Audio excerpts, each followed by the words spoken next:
Hallelujah, hallelujah, hallelujah. पुन्हा एक वार आज सकाळच्या समयी प्रभू येशू ख्रिस्ताच्या नावात सर्वांना सलाम.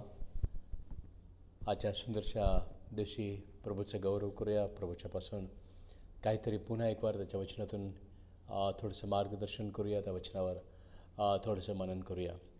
प्रभूला धन्यवाद देऊया. खरोखर तो आमच्याशी बोलत आहे. तो आम्हाला नवीन नवीन दिवस, नवीन संधी देत आहे. स्तोत्रसहित म्हणतो नाही का की त्याच्या पराक्रमाच्या कृत्यस्थव त्याचे स्तवन करा. त्याच्या थोरवीच्या वैपुल्यानुसार त्याचे स्तवन करा. आज परमेश्वरानं कोणता पराक्रम केला आहे की आज आम्हाला त्याचं स्तवन करायचं आहे. आज आम्हाला त्याचा धन्यवाद करायचा आहे. आणि ते म्हणजे त्यांनी दाखवलेला आज नवीन दिवस. आज आमचा श्वास त्यांनी आमच्या कोडीमध्ये, आमच्या देहामध्ये परत ठेवला. या पलीकडे आम्हाला मोठा चमत्कार तो कोणता हवा आहे. आम्ही रात्री झोपलो खरं, पण आमचं हृदय रात्रभर कोणीतरी चालू ठेवलं. आम्ही रात्री झोपलो खरं, पण आमचं फुफ्फुस रात्रभर चालू राहिलं. त्याच्यासाठी कुठं सेल नाही आहे, कुठे चार्जिंग प्लग नाही आहे की चार्ज करा आणि आम्ही चार्ज होऊन दुसऱ्या दिवशी सकाळी तरोताजा होऊन लगेच बाहेर पडू, कामाला लागू. ही प्रभूची कृपा, ही प्रभूची दया आहे की तो दररोज आम्हाला नवीन पहाड देतो, दररोज एक नवीन जीवन देतो, दररोज आम्हाला काही ना काही उत्तम देतो, काही ना काही शिकण्यासाठी देतो. त्या प्रभूला धन्यवाद देऊया. या सकाळच्या वेळेस पुन्हा एक वार मी तुमचे स्वागत करतो डेली ब्रेड बाईटमध्ये. पुन्हा एक वार या पेजचं मी धन्यवाद करतो. पुन्हा एक वार प्रभूचं मी धन्यवाद करतो.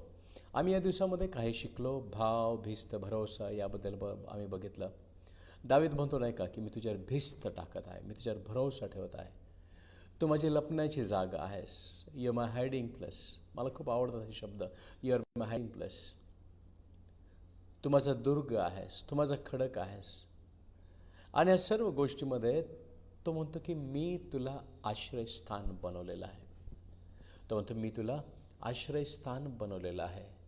मागच्या आठवडे आम्ही ज्या वचनावर मनन केलं ते वचन म्हणजे स्तोत्रसहित 118 आणि वचन 18मध्ये आम्ही पाहिलं, 8मध्ये आम्ही पाहिलं की प्रभूचं वचन सांगतं की मनुष्यावर भाव ठेवण्यापेक्षा परमेश्वराला शरण जाणे बरे.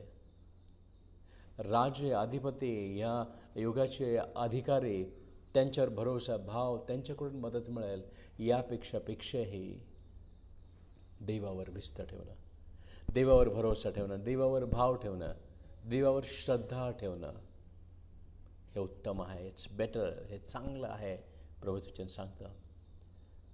ज्यावेळेस पण दावीद निराशेमध्ये गेला, ज्यावेळेस पण तो प्रसंगाला सामोरं जात होता, प्रसंगाला सामोरं जात असताना त्याला एक माहीत होतं की माझं सहाय्य कुठून मिळणार आहे, तर माझं सहाय्य मला माझ्या परमेश्वरापासून मिळणार आहे. म्हणून तो आनंदानं म्हणतो, विश्वासानं म्हणतो की मी आपली दृष्टी पर्वताकडे लावतो, मला सहाय्य कोठून प्राप्त होईल. प्रियांनो, आज आम्ही पाहत आहोत की बऱ्याचदा निराशेमध्ये, हताशेमध्ये आम्ही धावपळ करत आहोत. आम्हाला कुणाची ना कुणाची तरी गरज लागत आहे. आज लोक हॉस्पिटलमध्ये पडत आहेत का? कारण आज आरोग्याची गरज आहे. आज त्या सुटकेची गरज आहे. म्हणून लोक कुठेतरी धाव घेत आहे.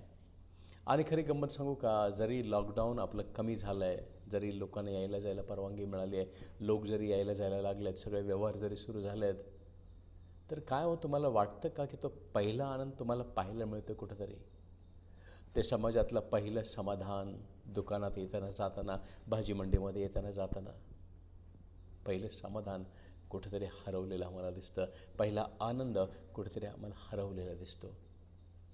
आणि या जीवनामध्ये म्हणून आम्हाला समजणं गरजेचं आहे की आमची भिस्त कुणावर आहे, आमचा भरोसा कुणावर आहे. आणि आमच्या या अडचणीच्या काळात, आमच्या या संकटाच्या काळात, आमच्या या निराशेच्या काळामध्ये मी कुणाकडं माझं मन मोकळं करू, मी कुणाला सांगू, मी कुणाशी बोलू, मी काय करू? बऱ्याचदा आम्ही खूप निराश होतो, बऱ्याचदा आम्ही खूप हताश होतो.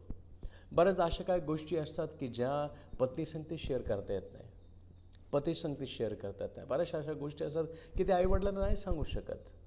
बऱ्याचशा अशा गोष्टी असतात त्या लेकरांना नाही सांगू शकत. कदाचित बाप कामावर जात असतो आणि कर्जाचा डोक्यावर असतो आणि त्यांनी घरात कुणालाच सांगितलेलं नसतं.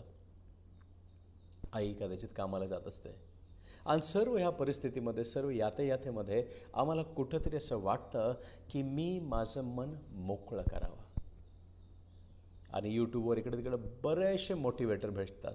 बरेचसे ते नुसतं मोटिवेट करायचे प्रयत्न करतात आणि आम्ही ते ऐकतो आणि त्यांच्या ऐकण्यामध्ये आम्हाला बऱ्याचदा पाहायला मिळतं.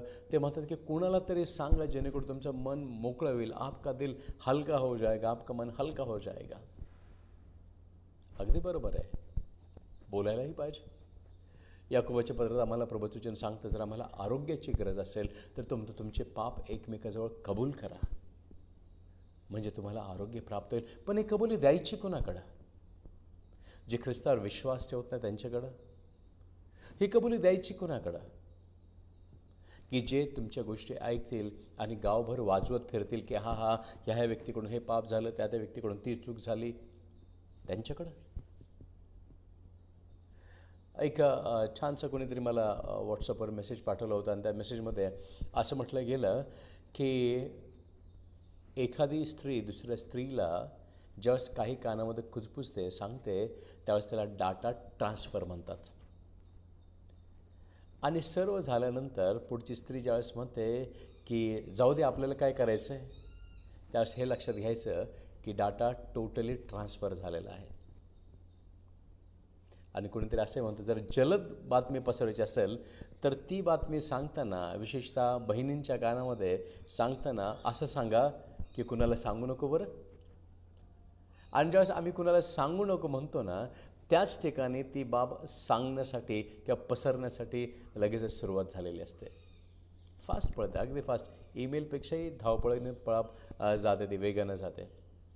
प्रियांनो, आज आमची अडचण असेल, आज संघर्ष असेल, आज कदाचित निराशा असेल, आज कदाचित हताशा असेल, पण ह्या हताशेच्या काळामध्ये खरंच आम्हाला गरज आहे कोणाची तरी. कदाचित आम्हाला खूप एकटं वाटतं, बऱ्याचदा एकटं वाटतं, खूप एकटं वाटतं. कुणाकडं बोलू, कुणाला सांगू? निराश झाल्यासारखं वाटतं, टाकाऊ झाल्यासारखं वाटतं. मागचे 4 दिवस प्रभूला धन्यवाद देतो. 4 आत्म्यांना सुवार्ता सांगण्यासाठी मला प्रभूनं संधी दिली आणि त्यांना आत्महत्येपासून मला प्रवृत्त करता आलं. एक 10वीचं लेकरू आहे. ते 10वीचं लेकरू म्हणतं की मला मॅथ्स कठीण जातं आणि मला घरातले सगळेजण गाढव म्हणतात, तू काही उपयोगाचं म्हणत नाही. या लेकरासंगती मी बोललो. आज त्या लेकराने परत तिचा निर्णय बदलला. एक मुलगा म्हणतो की मी एकटा आहे. 12वीतला मुलगा मुंबईचा, तो म्हटलं की मी एकटा आहे, मला कंटाळा आला एकटं राहून. माझे आईवडील बाहेरगावी असतात, दिल्लीला असतात, मी मुंबईमध्ये शिक्षणासाठी, मला कोणी मित्र नाही आहेत, मला कोणी मित्र नाहीत, मी कुणाशी बोलू? मी एकटा आहे, मी या एकाकी जीवनाला कंटाळलो आहे, म्हणून मला आत्महत्या करायची आहे. प्रियांनो, ज्यावेळेस मी त्याच्याशी बोललो, ज्यावेळेस त्याच्यामध्ये एक नवीन आनंद उत्पन्न झाला, आज ते लेकरू मला मेसेज करतं, पाठवतं, थँक्यू अंकल. बऱ्याचदा मला एकटं वाटतं. बऱ्याचदा काही गोष्टींचं इतकं ओझं आमच्या हृदयामध्ये होतं की आम्हाला वाटतं की कोणाशी तरी हे शेअर करावं, कोणाला तरी हे सांगावं. प्रियांनो, दावीद त्याच्या सगळ्या गोष्टी देवाला सांगत होता, देवाशी बोलत होता. ज्यावेळेस आम्ही स्तोत्रसहित वाचतो त्यावेळेस तो सांगतो की शत्रूंनी मला गराडा घातला आहे, ते मला लोंढ्यासारखं घेऊन जातील. अनेक बाबी तो सांगतो, बारीक सारीक बाबी तो सांगतो.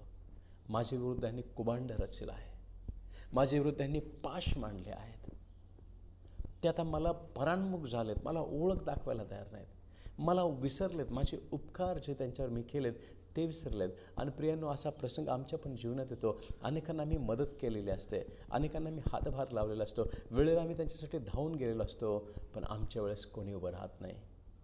त्यावेळेस आम्हालाही वाटतं आम्ही सांगावं, आम्हालाही वाटतं कोणाशी तरी बोलावं, पण प्रियांनो, आम्ही कुणाला सांगत आहोत, आम्ही कुणाला सांगत आहोत हे समजणं खूप गरजेचं आहे. ज्या वेळेस आम्ही आमची बाब कोणातरी अशा व्यक्तीला सांगतो की जी विश्वासणारी नाही आहे, ती तुम्हाला काय मार्गदर्शन करणार? एक आंधळा दुसऱ्या आंधळ्याला काय वाट दाखवणार? प्रियांनो, ज्यावेळेस आम्ही देवाची लेकरं म्हणतो, ज्यावेळेस आम्ही प्रभूची लेकरं म्हणतो, त्यावेळेस आमची आशा प्रभू आहे, आमची भिस्त प्रभू आहे. आणि जर ते पहिलं आमचं पाचरण, जर पहिली आमची ओळख, जर पहिल्यांदा आमचा प्रभू आम्ही लक्षात ठेवला, तर आम्ही कधीच भरकटणार नाही, मागणार नाही आणि आम्ही आमच्या हृदयातल्या गोष्टी इतर कुणाला सांगणार नाही, ज्या लोकांना त्या सांगायला नकोत अशा लोकांना. बऱ्याचदा ज्यावेळेस तुम्ही कामावर असताना तुम्हाला सांगितलं जातं, कोणी तुमचे साथीदार असतात, कलीग असतात, ते म्हणतात, अरे वा, आता ही छोटीशी जुनी झाली आता ही तुमची ॲक्टिवा, एखादी चांगली गाडी घ्या ना. आणि तुमच्या मनामध्ये ते विचार बसतात आणि तुम्ही खर्च करून जुनी गाडी चांगली असताना देखील नवीन गाडीची अपेक्षा धरू लागतात, इन्स्टॉलमेंटवर घेता आणि इन्स्टॉलमेंट भरत बसता नवीन गाडीची हाऊस. एक घर आहे, छान आहे, समाधान आहे, 1 BHK आहे, काय फरक नाही पडत. पण कोणीतरी टाकतं की थोडेसे पैसे ह्याच्यात टाकले ना, ह्याचे पैसे ए आणि ह्याचे पैसे मिळून 2 BHK येईल ना, का घेत नाही तुम्ही? आणि कुठेतरी मग आमचं मन तिकडं भरकटावं लागतं. तिकडं आम्ही प्रभूकडे प्रार्थना करत नाही, मागत नाही की प्रभू काय तुझी इच्छा आहे. आम्ही दुसऱ्या फ्लॅटसाठी जातो. कुठेतरी हे खूप महत्त्वाचं आहे, पैशाचं नियोजन. जर आम्हाला जागतिक धनाविषयी जर नियोजन जमलं नाही तर स्वर्गीय धन आमच्या हातामध्ये कसं मिळणार. इथं बऱ्याचदा कामावर असताना ज्या काउन्सिलिंगला माझ्याकडे केसेस आल्या काही, त्याच्यामध्ये देखील अशा बाबी मला पाहायला मिळाली की खास करून बहिणी, कोणीतरी सांगतं की अरे ही छान पॉलिसी आहे, हे चांगलं पतपेढी आहे, ही चांगली बँक आहे, ह्याच्यामध्ये पैसे टाकले का ह्याचे इतके इतके मिळणार, त्याचे तितके तितके मिळणार, टाकून तर बघ. मग आमचे भाऊ किंवा आमची बहीण काय करतो की जो पगार मिळत आहे त्याच्यात थोडंच काहीतरी घरात सांगणार की एवढंच मिळालं म्हणून, आणि उरलेले पैसे बचतीच्या त्या अपेक्षेने म्हणा किंवा बचतीच्या त्या भावनेनं म्हणा किंवा मला काहीतरी अधिकचं मिळेल, विशेषतः काहीतरी मला अधिकचं मिळेल, माझा बेनिफिट होईल, माझा फायदा होईल, या उद्देशाने बऱ्याचदा त्यांचं ऐकतो आणि काय करतो आम्ही इन्व्हेस्ट करू लागतो घरातल्यांना न सांगता.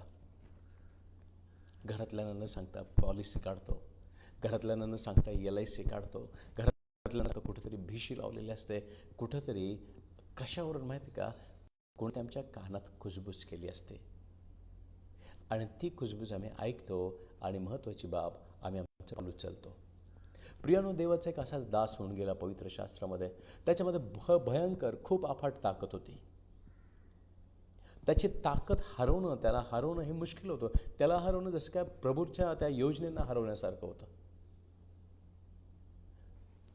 नगराच्या वेशीचे कवाड दरवाजे ज्यावेळेस लावलेले आहेत, ह्या माणसामध्ये इतकी ताकद होती की ते कवाड त्या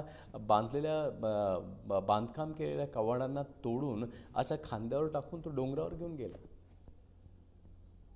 कसलंही हत्यार नसताना निहत्तेप्रमाणे मोकळ्या हाताने सिंहाला फाडणारा हा. साधं कुत्रं एखादं जवळपास असेल तर आम्हाला त्याच्याजवळ जायला भीती वाटते,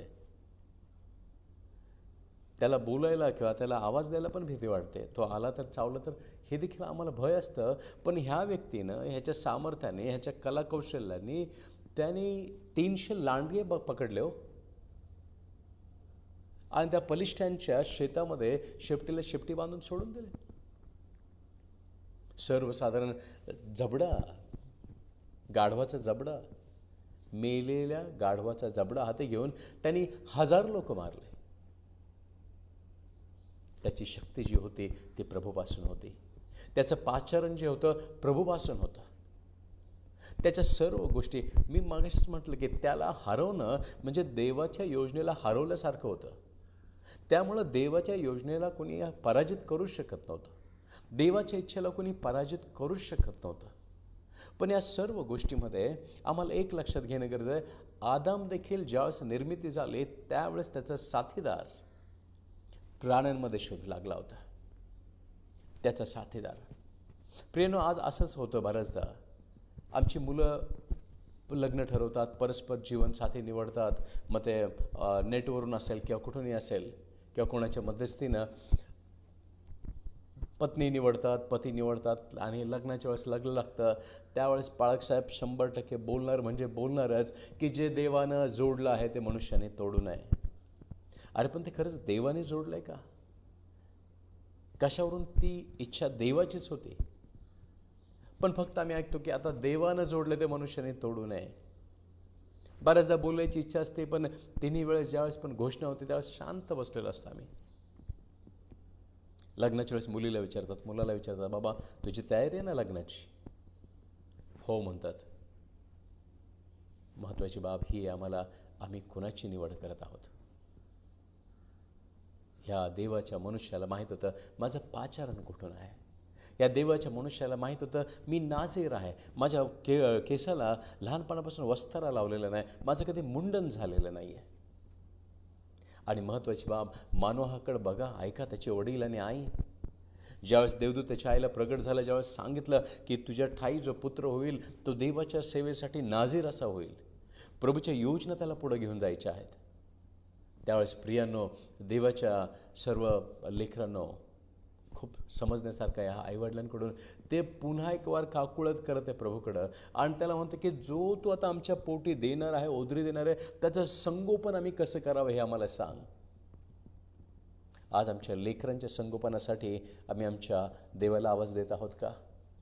त्यांनी कसं वागावं, काय करावं, त्यांचं आम्ही पालनपोषण कसं करावं हे आम्हाला माहिती आहे का? आणि प्रियानो, ज्यावेळेस तो नाझीर होता याचा अर्थ त्याच्या आईवडिलांनी कुठं तरी त्याला सांगितलेलं आहे की बाबा तुला देवासाठी समर्पित केलं आहे, तुला देवाचं काम करायचं आहे, तू देवाने नियुक्त केलेलं आहेस, तुला सगळ्यांपासून जगापासून वेगळं केलेलं आहे, म्हणून तुझ्या मस्तकाला वस्तारा लावलेला नाही आहे.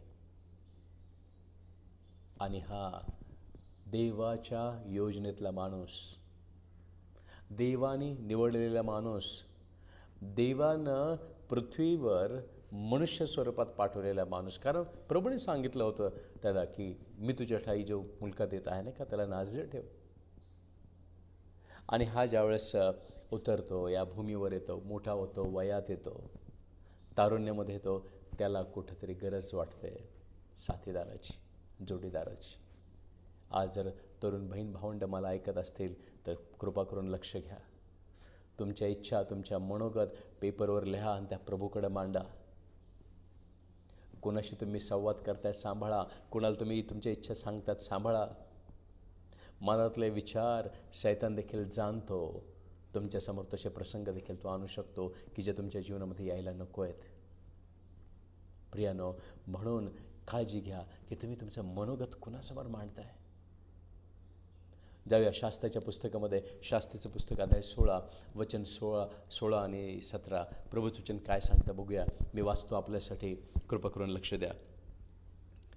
इथं प्रभूचं वचन सांगतं, तिच्या ह्या रोजच्या कटकटीमुळे व हट्टामुळे त्याला जीव नकोसा झाला, म्हणून त्याने आपले हृदगत तिला सांगितले. तो तिला म्हणाला, माझ्या डोक्याला कधी वस्तारा लागलेला नाही. बघा, त्याला कल्पना आहे, त्याला माहीत. तो काय सांगतो की माझ्या डोक्याला कधी वस्तारा लागला नाही, कारण खूप महत्त्वाचं आहे. तो म्हणतो की कारण मी जन्मापासून देवाचा असलेला नाझीर आहे. Praise the Lord. त्याला ठाऊक आहे तो कोण आहे, त्याला ठाऊक आहे त्याचं पाचारण काय आहे, त्याला ठाऊक आहे त्याची जबाबदारी काय आहे. तरी देखील तो कोणाकडे तरी त्याचं मन मोकळं करत आहे. आपलं हृदय, आपलं सिक्रेट तो कोणाकडे तरी देत आहे. आणि पुढं तो म्हणतो की माझे मुंडन केल्यास माझी शक्ती जाईल. पहिली बाब बघा, तो काय सांगत आहे, माझ्या डोक्याला कधी वस्तारा लावला नाही. दुसरी गोष्ट तो काय सांगत आहे, मी जन्मापासून नाझीर आहे, I am appointed from my birth. तिसरी गोष्ट म्हणतो की माझं मुंडन केलं तर माझी शक्ती नाहीशी होईल, मी शक्तिहीन होईल. आणि पुढं तो सांगतो मी कमजोर होईल. चौथी गोष्ट, आय विल बी वीक, मी कमजोर होईल. आणि पाचवी गोष्ट तो सांगतो, मी तर माणसांसारखा होईल. पाचवी गोष्ट सांगतो, इतर माणसांसारखा होईल. ही शेअर्ड हिज सिक्रेट. त्याचं गुपित आहे ते त्यांनी इतरांना सांगितलं. इतक्या जणांना मारणारा शक्तिशाली मनुष्य स्त्रीसमोर अगदी मऊ मनाचा झाला.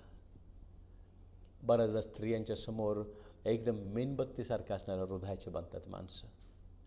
बऱ्याचदा प्रार्थनेला ज्यावेळेस अनेक बहिणी येतात त्यावेळेस नाही का खूप काकुळत वाटते, अधिकची काकुळत वाटते त्यांच्यासाठी प्रार्थना करण्यासाठी. त्यांचं दुःख म्हणजे खूप दुःख वाटतं आम्हाला आणि त्यांच्यासाठी खास प्रार्थना वगैरे केली जाते. प्रियांनो, इथे जे प्रभूचं वचन आहे त्यामध्ये आम्ही पाहतो की हा शक्तिशाली मनुष्य आहे, देवाच्या योजनेसाठी निवडलेला मनुष्य आहे आणि ह्या मनुष्याचं मन किती कमजोर पडलं, किती कमजोर पडला आणि तो एका वेश्येच्या प्रेमात पडला, त्यात एका बलिष्ठच्या प्रेमात पडला आणि तो सांगतो की आईवडिलांना की मला हिच्याशीच लग्न करायचं. ते मला माहीत नाही, बाळकांना वगैरे विचारायचं नाही, मी ठरवलं ना मी पाहणार, नाहीतर मी घर सोडून जाईल. येताच ऐकायला मग नाईलाजानं आईवडील लग्न करून देतात आणि मग पाळकसाहेब नेहमीप्रमाणे सांगतात, जे देवाने जोडलं ते मनुष्याने तोडू नये. इथे याने देखील जोड घेतली जोडून. त्यावेळेस जर विवाह विधी असा स्पेसिफिक असता तर त्यावेळेस देखील याच्या लग्नामध्ये देखील, शमशोनाच्या लग्नामध्ये देखील बाळकसाहेबांनी शेवटी हेच शब्द वापरले असते, जे देवाने जोडलं ते मनुष्याने तोडू नये. पण प्रियांनो, हे देवाने जोडलं नव्हतं.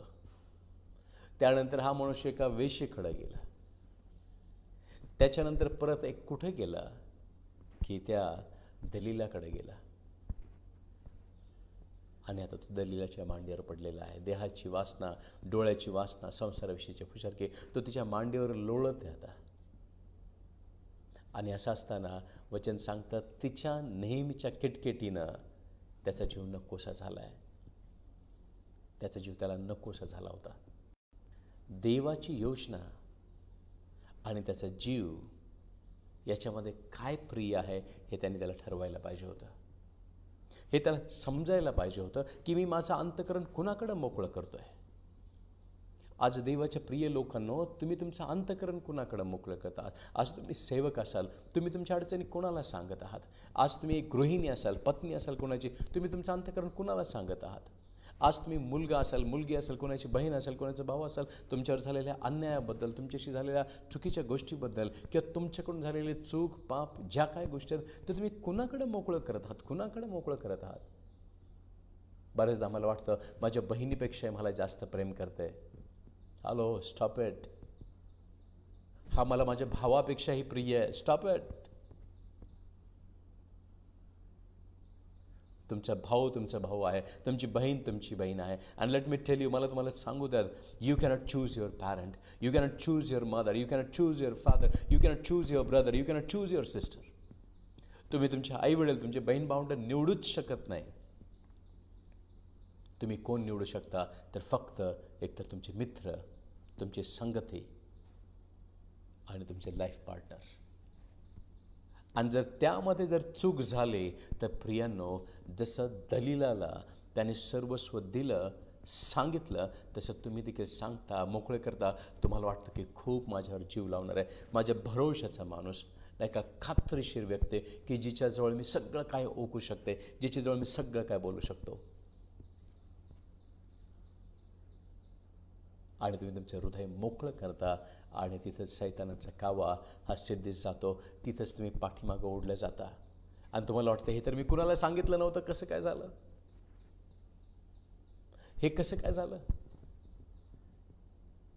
प्रियांनो, तुम्ही तुमच्या प्रिय बहिणींनो, तुम्ही तुमच्या पतीबद्दल कोणाशी तरी बोलत आहात का? भावांनो, तुम्ही तुमच्या बहिणीबद्दल, आईबद्दल कोणाला सांगत आहात का?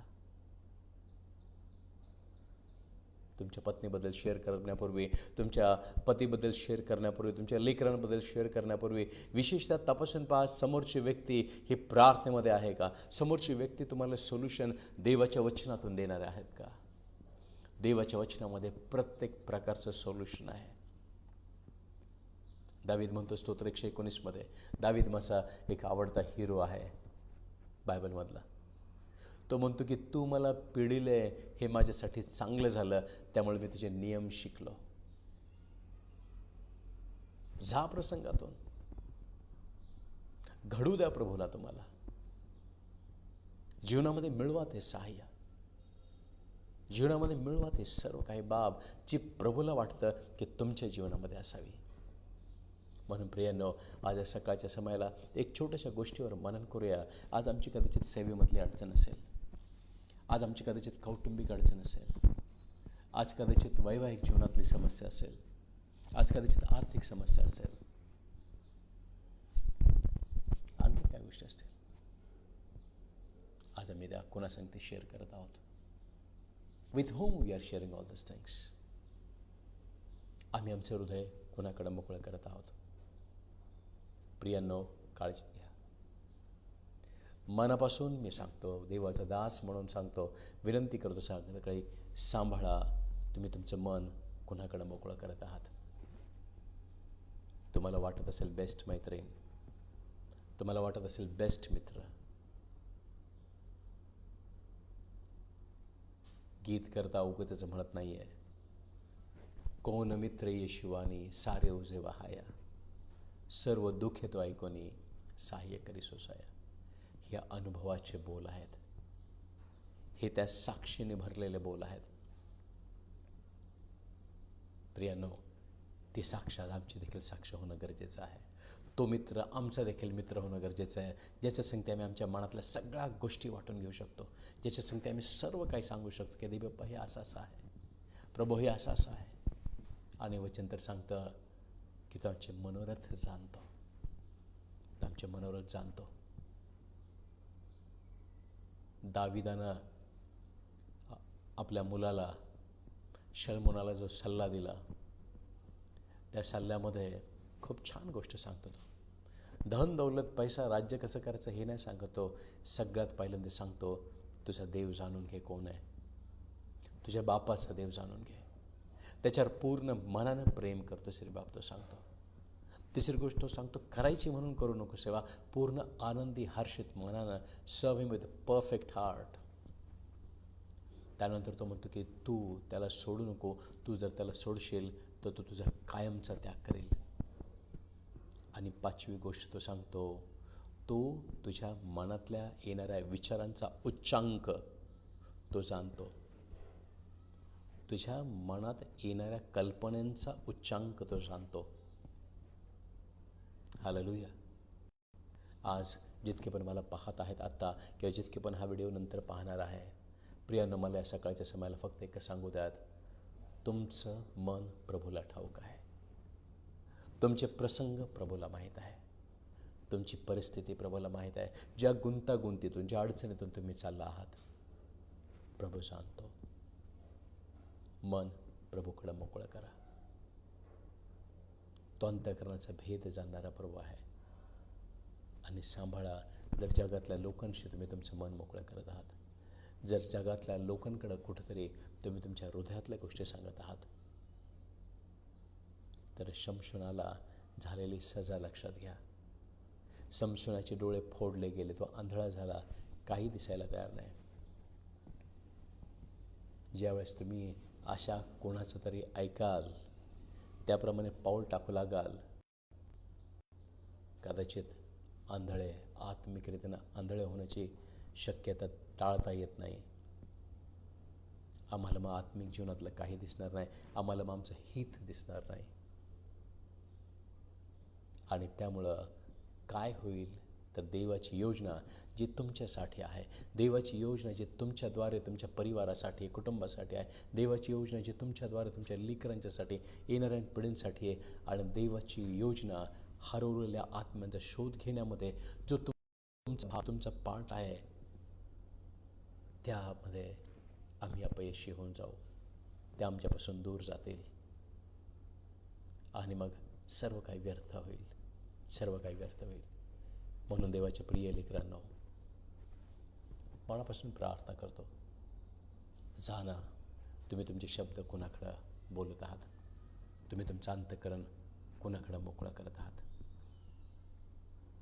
ज्ञानाला आपली सख्खी बहीण म्हण, ते ज्ञान प्राप्त करून घेण्यासाठी प्रभूकडे काकुळत करा, मागा.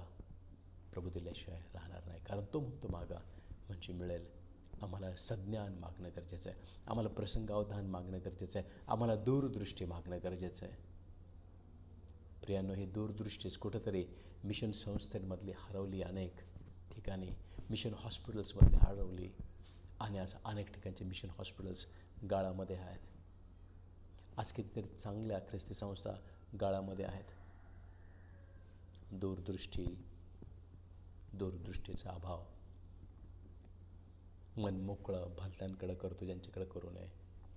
आमची समस्या त्यांना सांगतो जे स्वतः समस्येमध्ये आहेत, जे आम्हाला काहीच मदत करू शकत नाही. फक्त ते म्हणतील तुमचं आणि माझं सिच्युएशन सारखंच आहे. प्रियांनो, प्रभूच्या हातामध्ये पडूया, त्याला गौरव देऊया, त्याला स्तुती सन्मान देऊया आणि त्याच्याकडे हृदय मोकळं करूया. प्रभू करो तुम्हा प्रत्येकाला आशीर्वादित करो. आमेन. स्वर्गीय राजा, यावेळेस मी तुझ्याजवळ येतो, पुन्हा एक बार प्रार्थना करतो. माझे जितके भाऊ बहीण आज हा व्हिडिओ पाहत आहेत, येणाऱ्या दिवसात पाहणार आहेत, त्यांच्याशी तू बोलावंच दे बाप्पा, त्यांना तू स्पर्श करावाच दे बाप्पा. आणि देवा तुझं गौरव करण्यासाठी त्यांचं भाषा समजून सांगावं अशी अकराची प्रार्थना करतो. आत्म्य ओळखण्याचं दान या प्रत्येकाला देते पा, जेणेकरून कुणासंगती ते बोलत आहे, कुणासंगती ते मनाचे भाव वाटून घेत आहे देपा, हे त्यांना समजेल बापा. आणि तुझं गौरव होईल आणि तुझं विपुल गौरव होईल. यासाठी कोणते प्रभू येशू तो प्रत्येकाचा ताबा घे, हीच मनापासून प्रार्थना करतो. सर्व गौरव स्तुती सन्मान धन्यवाद तुला देत नासुर येशूच्या नावात मागतो. आमेन. आमेन. प्रभू तुम्हाला आशीर्वादित करो.